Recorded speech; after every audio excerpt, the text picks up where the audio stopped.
बहुत बहुत नमस्कार दोस्तों। आपका दोस्त यश सिंह बोल रहा हूं। दोस्तों आप सभी बहुत अच्छे होंगे। मैं आपके सामने ये जो बात रख रहा हूं दोस्तों, ये बहुत ही गंभीर बात है। ये आप सबको सोचने की बात है, पूरे देश के लिए बहुत गंभीर बात है। दोस्तों ये जो ईवीएम पे मसला चल रहा है, इसके बारे में हम बात कर रहे हैं कि ईवीएम जो है, सबके विचार में ऐसा आजकल चारों तरफ बात हो रहा है, कन्फ्यूज़न हो रखी है कि भाई ईवीएम जो है वो क्या हैक किया हुआ है, क्या उसका सॉफ्टवेयर, क्या कुछ गड़बड़ किया हुआ उसके सॉफ्टवेयर में। क्या ऐसा होता है कि ईवीएम पे कोई बटन दबाते हैं किसी और पार्टी को और वोट चला जाता है बीजेपी पार्टी को। क्योंकि कई सारे ऐसे मसले पूरे भारतवर्ष में घूम के आए हैं, जिसमें आपने सुनने में आया होगा और बहुत सारी खबरें आ रही हैं। बहुत सारे बुद्धिजीवी लोग इसके ऊपर बात कर रहे हैं। भारत के कई एमपीज जो हैं, उन्होंने सुब्रमण्यम स्वामी जो बीजेपी के एमपी, उन्होंने तक ने ये कहा हुआ है कि ये जो है हैक हो सकता है। अमेरिका और विकसित देशों के कई कई टेक्निकल जो जानकार लोग हैं, जो पूरे इंजीनियरिंग बैकग्राउंड के लोग हैं, उन्होंने भी ऐसा कहा है कि ऐसे कोई मशीन होती नहीं है इस संसार में जिसको आप जो है टेम्पर नहीं कर सकें, जिसको जो है घुमा फिरा नहीं सकें अपने हिसाब से यूज़ करने के लिए। तो सबसे पहले बात मैं ये बोल रहा हूँ कि ईवीएम जो है, अगर आपके विचार में ये आ रहा है कि टेम्पर हो सकता है कि नहीं हो सकता है, तो बिल्कुल हो सकता है, 100% हो सकता है दोस्तों। क्योंकि ईवीएम के अंदर भी जो है एक सॉफ्टवेयर ही होता है, जिस सॉफ्टवेयर से संचालित होता है। तो ये टेम्पर बिल्कुल हो सकता है। कैसे हो सकता है? इसको खोलकर इसके अंदर में प्रोग्रामिंग जो चिप है उसको चेंज करके ये हो सकता है, पहली बात।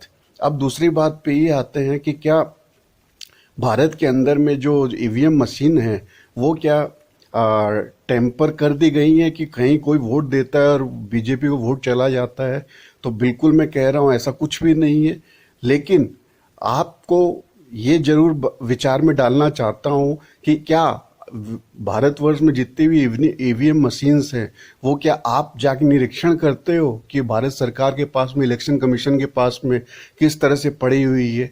क्या उनके खेप के खेप जो है बाहर शिप के द्वारा एक्सपोर्ट करके और जहाँ पे भी ये टेम्पर हो सके वहाँ भेज के, क्या इन मशीनों को, लाखों लाखों मशीनों को टेम्पर करा के चुपचाप शिप से वापस नहीं मंगवाया जा सकता और मंगवा के वापस नहीं रखा जा सकता ईवीएम जहाँ भी रखती है वहाँ पर? ये बिल्कुल हो सकता है। और बिल्कुल मैं आपको बिल्कुल 100% ये कह रहा हूँ कि इस तरह हुआ है ये, समझे? इसलिए ये जो मशीनें हैं, मैं ये नहीं कह रहा हूँ कि ये जो है इस तरह से टेम्पर हुई हैं कि आप वोट दीजिए किसी और पार्टी को और वोट चला जाता है बीजेपी को। ऐसा नहीं होता है, ऐसा तो बिल्कुल नहीं है। लेकिन इनको इनको जो है बाहर देश में भेज के टेम्पर किया गया है। अब टेम्पर क्या क्या इसकी चीज की गई है वो भी मैं बता देता हूँ। इनको जरूर कहीं ना कहीं से इस तरीके से सॉफ्टवेयर को टेम्पर किया गया है कि कई कई लाखों लाखों वोट जो है इनमें पहले से ही प्री सेटअप करके प्री स्टोर कर दिए जाते होंगे बीजेपी के नाम से। ठीक है? तो इसमें होता ये है कि जब भी आप वोट देते हैं, जब वोट करवाया जाता है, तो वहां पे जो है दो तरह के सेक्शन होते हैं। एक तरफ एक वो मशीन होती है जिसके ऊपर में ओरिजिनल वोट हुआ है, और दूसरी मशीन स्टोर्ड होती है जो अलग है। तो मान लीजिए किसी भी एक वोटिंग बूथ है, वहां पे 50 मशीनें गई, तो 25 मशीनें वो होती हैं जो रखी हुई हैं जिन पे वोट दिया जा रहा है। और उसके बाद में जब काउंटिंग शुरू होती है वहां पर, तो उन 25 मशीनों से काउंटिंग नहीं होती है जिस मशीनों में एक्चुअल में वोट दिया गया है। उन मशीनों को हटा के जो बाकी जो दूसरी 25 मशीनें पड़ी हुई थी, जिनके अंदर में पहले से जो है प्री टैप्ड वोट किया हुआ था, सॉफ्टवेयर के माध्यम से जो वोट पहले से कर दिया गया था, पंच कर दिया गया था, उनको जो है काउंटिंग में जो है जोड़ा जाता है।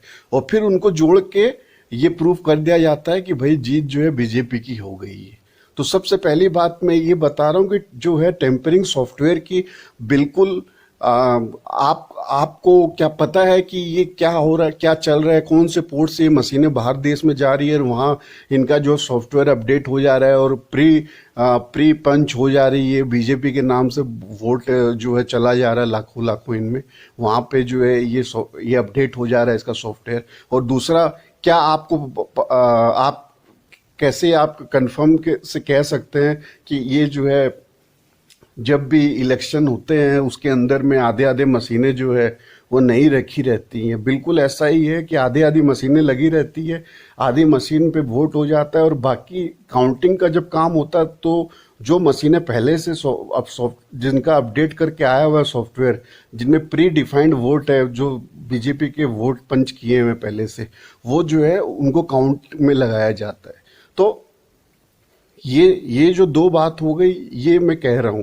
अब तीसरी बात ये मैं कह रहा हूं कि आप देखेंगे और आप ये प्रश्न भी करेंगे कि भाई आप ऐसा कह रहे हैं कि अगर पहले से ही ये मशीनें पंच हैं, पहले से ही ये है, तो कई कई राज्यों में बीजेपी चुनाव हारती भी तो है, तो फिर आप ऐसा कैसे कह सकते हैं?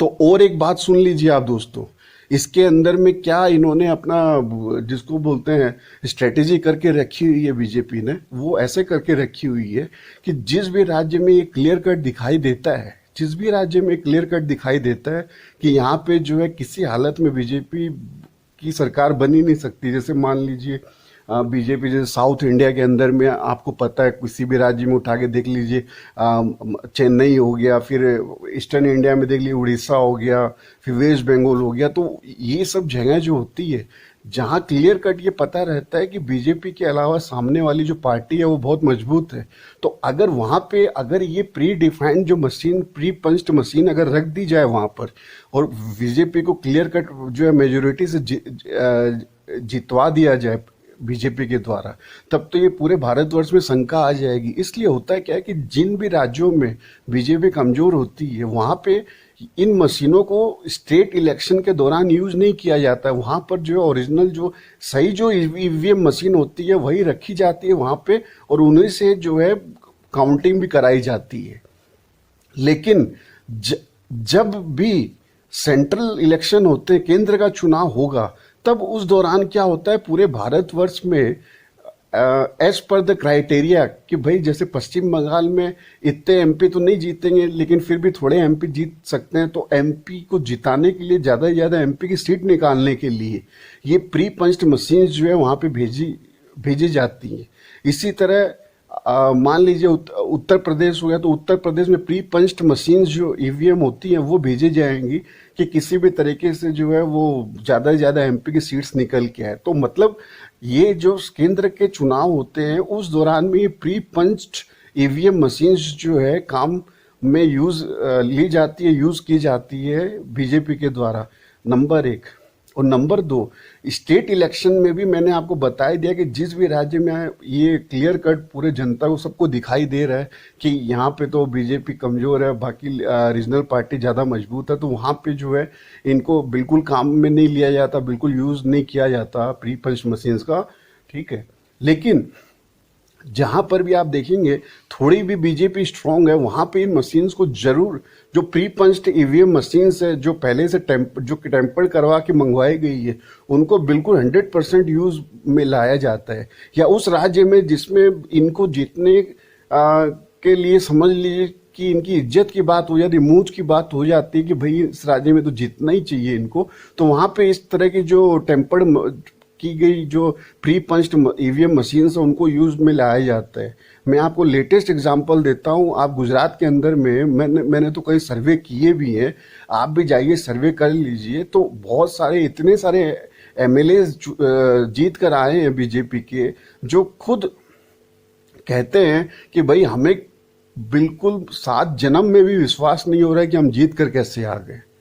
ठीक है दोस्तों, तो और वहां की वो एमएलएज ही नहीं कह रहे हैं, वहां की जनता भी खुद बोल रही है कि हमने तो इस एमएलए को इसको वोट दिया ही नहीं था, और एमएलए भी यही कह रहा है कि भाई किसी हालत में जो है समझ नहीं आ रहा कि मैं कैसे जीत गया, लेकिन वो जीत के आ गए। ये गुजरात की बात बता रहा हूं। तो भाइयों बात ये है कि जिस राज्य में एकदम इस तरह का हो जाता है कि भाई इतिहास भी रहा है कि बीजेपी का वहां पे राज्य रहा है, ठीक है, वेटेज ज्यादा है बीजेपी का, और वहां पे अगर ऐसा हो जाता है कि भाई जीतना बिल्कुल इज्जत की बात हो जाती है, तो इसलिए जो है वहां गुजरात के अंदर में बहुत दबा के ये pre punched tempered EVM machines का यूज हुआ है।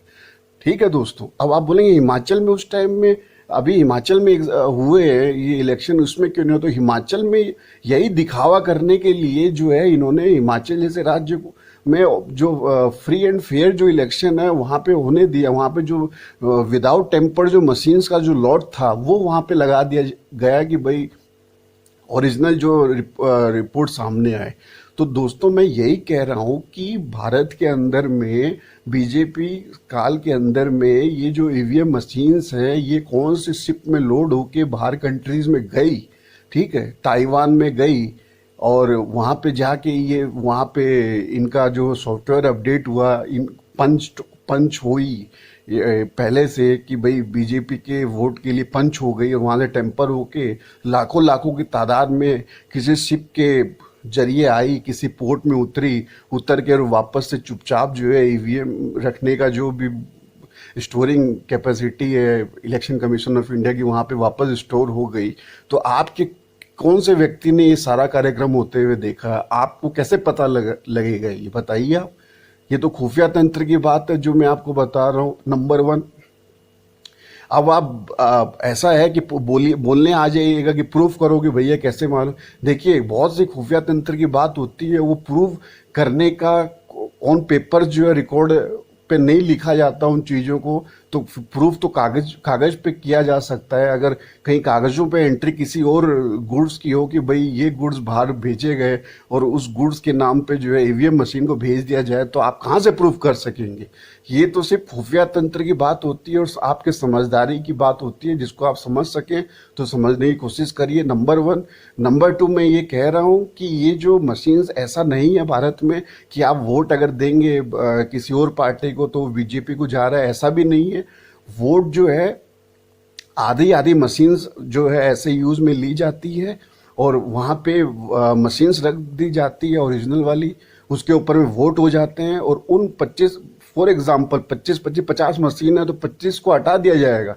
और काउंटिंग करने के वक्त जो प्री पंच्ड मशीन्स हैं जिसको टेम्पर्ड करके सॉफ्टवेयर जिनका पहले से जो फीडअप कर दिया गया है जिसमें बीजेपी का वोट, उसको काउंटिंग में लगाया जाता है जिससे ये जीत के आ जाते हैं। 2 और तीसरे नंबर स्ट्रेटेजी ये है कि ये जो है उन राज्यों में लगाया जाता है स्टेट इलेक्शंस में जिस राज्य में बीजेपी कहीं ना कहीं थोड़ा मजबूत है।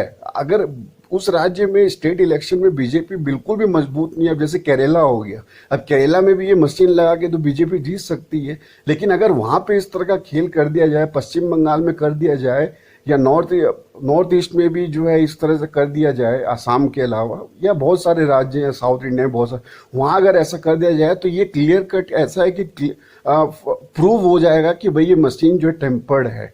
तो इसलिए ये उन्हीं राज्यों में यूज की जाती है टेम्पर्ड मशीन्स स्टेट इलेक्शंस में, जहां पे बीजेपी का कहीं ना कहीं थोड़ा बहुत मतलब 40% अस्तित्व है, 50% अस्तित्व, 35% अस्तित्व, इस हिसाब से अस्तित्व है बीजेपी का कि जिससे कोई प्रश्न चिन्ह नहीं कर सके, ठीक है।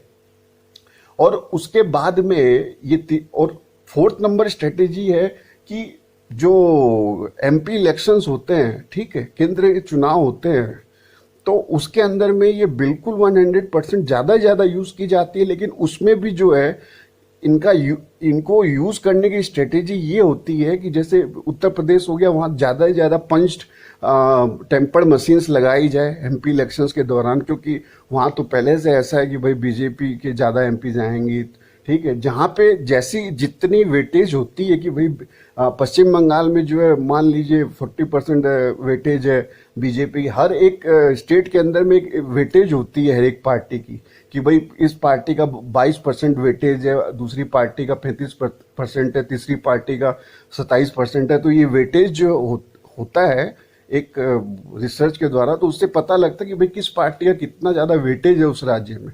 तो जब एमपी के चुनाव होंगे, सेंट्रल इलेक्शंस होंगे, तो उस टाइम तो मोदी जी को किसी भी तरह से जितवा के लाना बहुत जरूरी है। तो उस टाइम में ये पंच्ड मशीन्स जो है इस हिसाब से सेटअप की जाती है इंटायर इंडिया के अंदर में कि ज़्यादा से ज़्यादा जो है ये एमपीज निकल के आए बीजेपी के। मैं आपको ये भी बता देता हूँ, जो पिछला इलेक्शन हुआ था 2019 का, उसमें भी कई सारे एमपीज निकल के आए हैं पश्चिम बंगाल जैसे राज्यों से, और भी कई राज्य हैं। तो वहाँ पंजाब से भी निकल के आए हैं, इनके जो जिसके जिन पार्टियों के साथ में चुनाव लड़ते हैं, उन पार्टियों का भी जो सिंबल होता है वो भी पंच करवा के ये मंगवाए होते हैं। तो वैसे करके ज़्यादा से ज़्यादा जो एमपीज है वो कैसे जीत के आए हैं, वो ये स्ट्रेटेजी रहती है। दोस्तों मैंने पूरा खोल के आपको बता दिया है ईवीएम्स कैसे जो है टेम्पर की गई है और किस हिसाब से क्या हुआ है, सारा कुछ आपको खोल के बताया। एक बार फिर से आप इस वीडियो को ध्यान से सुनेंगे तब आपको पूरी बात मेरी वापस समझ में आ जाएगी। तो ये ऐसा ही है। और आज बैलेट पेपर के ऊपर में अगर चुनाव करवाए जाएं भारतवर्ष के अंदर में, तो 1000% मैं आपको बोलता हूं कि बीजेपी की सरकार जो है गिर जाएगी 2024 में। 2024 क्या 2019 में ही गिर गई थी बीजेपी की सरकार। लेकिन वही है, ये 2014 के बाद में जो है ये बाहर कंट्रीज में भेज के ये पंच वगैरह कराने का सिस्टम सारा करवाया गया 2016-17 के अंतर्गत, लाखों मशीन्स का। और उसका ये जो नतीजा निकला 2019 का चुनाव निकला, 2024 में भी यही होने जा रहा है। अगर यहाँ पे बैलेट पेपर में चुनाव नहीं हुए तो वापस से ये जो है बीजेपी का जो एमपी ज़्यादा जीत कर आएंगे। और स्टेट्स में भी आप देखते हैं कि जिस भी स्टेट्स में ये मशीन्स जो है इंस्टॉल की जाती है स्टेट इलेक्शंस में भी, तो वहाँ पे भी जो है इन मशीन को इंस्टॉल करने के बाद भी जो है आप देखते होंगे कि फिर भी जो है इनकी मेजोरिटी नहीं आती है। ऐसा भी क्यों होता है कि जो पंच करके जो मंगवाया हुआ जो मैटर है, मान लीजिए कोई मशीन है उसके अंदर में 25,000 वोट पंच करके मंगवाए हुए, तो आपकी 25 मशीन जो आपने उन 25 मशीन में कितने हजार कितने लाख वोट पंच करके पहले से मंगवा ली। लेकिन अगर आप उन मशीन्स को लेकिन लगाएंगे तो तभी ना कि वहाँ पे कितने लाखों का पॉपुलेशन है उस हिसाब से आप लगाएंगे। तो जो ओरिजिनल वाली मशीन है कुछ उनका आप काउंट करते हैं, कुछ इस मशीन का काउंट करते हैं, लेकिन इनका काउंटिंग जो है फिर भी ओरिजिनल वाली मशीन से कम हो जाता है। इसके वजह से भी कई सारी सीट्स बाकी दूसरे पार्टी की निकल जाती है। तो दोस्तों वो बहुत ज़्यादा गहरा जो है मुद्दा होगा समझने के लिए। तो अभी मोटी मोटी जो बात मैंने आपको बताई है वो इसको समझने की कोशिश करिए दोस्तों। और इसलिए भारत के लोकतंत्र के लिए बिल्कुल ख़राब चीज़ है और इसके लिए आपको आवाज़ उठानी चाहिए, क्योंकि अगर ये जो वापस रिपीट होता है इस तरह का मैटर इस सरकार का जो 2019 में हुआ, तो 2019 में तो बीजेपी बिल्कुल नहीं जीती थी दोस्तों, मैं आपको बता रहा हूँ। और यही सेम खेल अगर हो जाएगा इस तरह, अब आपको बोला जाता है प्रूफ करने के लिए, आम आदमी के सामने मशीन रख दी जाए, बोला जाए कि यार तुम प्रूफ करो कि इसको कैसे हैक करो। अरे भाई हम तो कह ही रहे हैं कि किसी मैग्नेट या किसी रिमोट से बाहर से हैक हो ही नहीं है। ये तो बाकायदा शिप से बाहर देश पे भेज के और वहाँ पे प्रॉपर तरीके से खोल के और इसको अंदर में जो सॉफ्टवेयर का प्रोग्राम उसको हटा के नया सॉफ्टवेयर डाल के पंच प्रोग्राम डाला गया है इसमें। ठीक है, तो इलेक्शन कमीशन ऑफ इंडिया अच्छी मशीन जो सही साफ सुथरी मशीन है वो आपके सामने रख भी दे तो आम आदमी कहाँ से करेगा। आप मेरे को दे दीजिए एक अपनी अच्छी मशीन और मुझे दे देने के बाद में और मुझे मत पूछिए कि मैं इसको कहाँ कौन से देश में लेके जा रहा हूँ, क्या कर रहा हूँ। मैं आपको बताइए कौन सी पार्टी के लिए कौन सा प्रोग्रामिंग पंच करके मंगवाना है, वो उस देश से जो है मंगवा के दे देता हूँ आपको। ऐसी क्या बात है।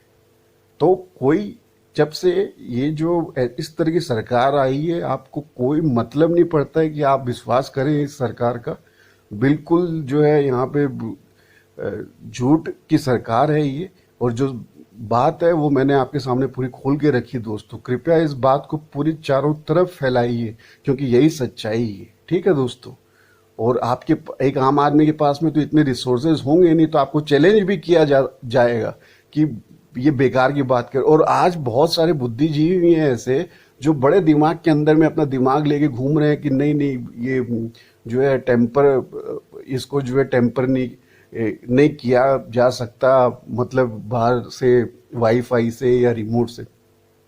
तो बात मैं ये बार बार उन बुद्धिजीवियों को भी कह रहा हूँ कि रिमोट वगैरह से टेम्पर नहीं है, ये प्रॉपरली बाहर कंट्री में भेज के शिप के द्वारा प्रॉपर टेम्परिंग करवा के आधा जो है खेप मंगवाया गया है। जो भारत की आधी मशीन जो है ईवीएम वो सही है, आधी मशीन जो है गड़बड़ है। ठीक है दोस्तों, तो इस हिसाब से ये तो ये सारी बातें थी दोस्तों, मेरे ख्याल से आज के लिए इतना काफ़ी रहेगा।